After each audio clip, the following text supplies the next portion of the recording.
छत्तीसगढ़ उप मुख्यमंत्री विजय शर्मा ने कहा कि छत्तीसगढ़ 31 मार्च 2026 तक नक्सलवाद से पूर्णतः मुक्त होगा। बस्तर अब भय और हिंसा के अतीत से बाहर निकलकर शांति, विकास और संभावनाओं की नई दिशा में आगे बढ़ रहा है। बस्तर की जल, जंगल और जमीन बस्तर के लोगों की है। उसका संरक्षण एवं विकास में स्थानीय समुदाय की प्रमुख भूमिका होगी। माननीय केंद्रीय गृह मंत्री जी ने अगस्त 2024 में इस बात का प्रण किया था कि 31 मार्च 2026 तक सशस्त्र नक्सलिज्म समाप्त होना चाहिए। और उसके बाद माननीय मुख्यमंत्री जी विष्णुदेव साय जी ने भी हम सबका मार्गदर्शन किया। अभी हम लोग ये देखते हैं कि समूचा बस्तर शांत हो चुका है।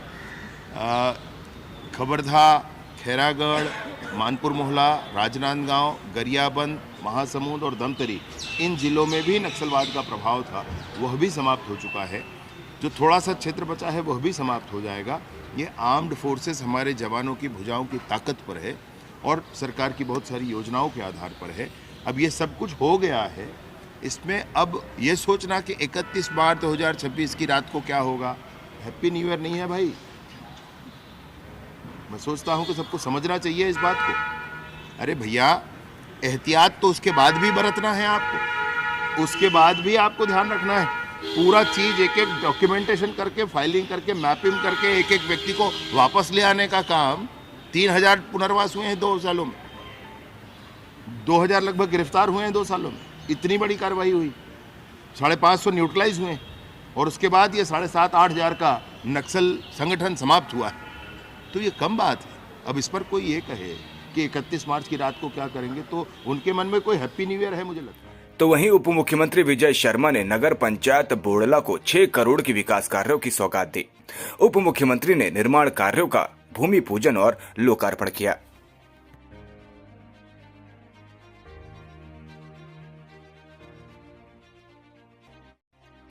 उप मुख्यमंत्री विजय शर्मा ने पुनर्वास केंद्र दंतेवाड़ा में युवाओं से मुलाकात की। पुनर्वासित युवाओं के प्रशिक्षण का किया अवलोकन। वेलकम एवं इलेक्ट्रॉनिक टूल किट का किया वितरण।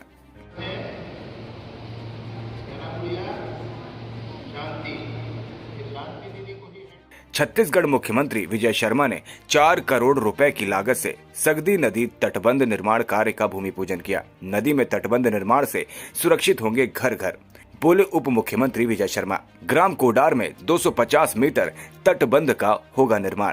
तटबंध से रुकेगा कटाव और ग्रामीणों को मिलेगी बाढ़ से सुरक्षा। का पैसा है, लेकिन एला बनाना जरूरी कहा नहीं तो विभाग वाले मन, सिंचाई विभाग वाले नगर सब एस्टीमेट ला बनाइन है। तब बनाइन तो मोल दिखाइन मैं कि तुम 4 करोड़ के एस्टीमेट बनाया होगा। विचित्र काम है तुम्हारो, उतका थोड़े लग जाएगी, नहीं उतके लगी के बताइन भाई।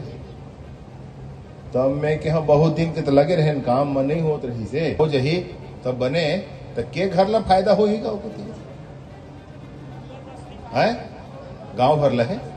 हाँ तो पोसा है तो पोसा जाए, गांव भर ला फायदा होते तो कतको करोड़ लग जाए उनका बात। 4 करते 4 लगैया 24 लग जाए, का दिक्कत है, गांव भर ला है फायदा थे।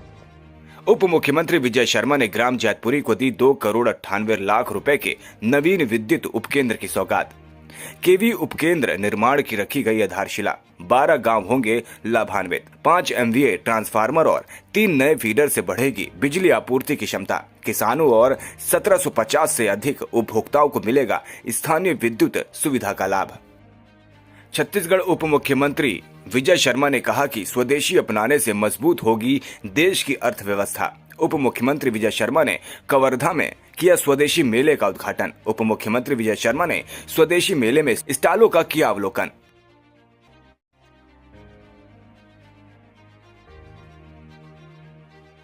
छत्तीसगढ़ उप मुख्यमंत्री ने अंतर्राज्यीय भ्रमण के लिए दीदियों को बस को हरी झंडी दिखाकर किया रवाना। समूह की 40 दीदियां मंडला, बिछिया, जबलपुर में रोजगार परक गतिविधियों का करेंगे अवलोकन। छत्तीसगढ़ उप मुख्यमंत्री विजय शर्मा ने 8 करोड़ की सिंचाई परियोजना का नहर लाइनिंग कार्य का किया शुभारंभ। किसानों के लिए बड़ी सौगात। रामेपुर नहर लाइनिंग से 1540 एकड़ में पहुंचेगा पानी। नहरों का होगा कायाकल्प। 6 गांवों के किसानों को मिलेगा सिंचाई लाभ। छीर पानी जलाशय से जुड़ी नहरों की लाइनिंग कार्य शुरू। खेतों को मिलेगी नई मजबूती। ये पुनर्वास केंद्र में स्किल डेवलपमेंट का काम भी चल रहा है और नैतिक शिक्षा का काम भी है, परस्पर एक दूसरे को जानने समझने का अवसर भी है। इनके डॉक्यूमेंट्स भी सारे बन रहे हैं और एक समय भी साथ बिताने का जो उपक्रम है वह भी पूरा हो रहा है। तो आज मैं हर बार ही आता हूँ, आज भी आकर के सारे लोगों से मुलाकात हुई, कुछ सीखने कुछ समझने का अवसर भी होता है। सब लोग यहाँ साथ थे। मैं ये देख रहा हूँ कि सबने मिल कर के और काफ़ी अच्छी व्यवस्था यहाँ पर रखी है। सिलाई मशीनें अलग हैं, उस पर भी काम चल रहा है और दूसरे भी विषय हैं। सबके मन में गांव जाकर खेती करने का भाव है, तो उस पर भी अब आगे काम करके खेती करने के साथ साथ उसको वैल्यू एडिशन कैसे किया जा सके उस पर भी काम करेंगे। जेल में बंद माओवादियों की बात चल रही थी, क्या वो उनका भी पुनर्वास होगा? हाँ, क्यों नहीं। जब जंगल से पुनर्वास हो सकता है तो जेल से भी पुनर्वास हो सकता है। ये लोग मिलने जाएंगे अपने परिचितों से, वहाँ बातचीत करेंगे और अगर उनके भाव ऐसा बनता है तो उनको पेरोल पर यहाँ लाया जाएगा। यहाँ फिर एसपी साहब आके सबसे बातचीत करके और अगर उचित हुआ तो जेल के अंदर है, यानी छूटना तो कोर्ट का मामला है, तो वहाँ पर हम उनके जमानत की कोशिश करेंगे। नक्सलवाद के खात्मे की चंद रोज ही कुछ बचे हैं, क्या लगता है कितने नक्सली आपको बचे क्या हैं? लगता है, क्या नक्सलवाद बचा है?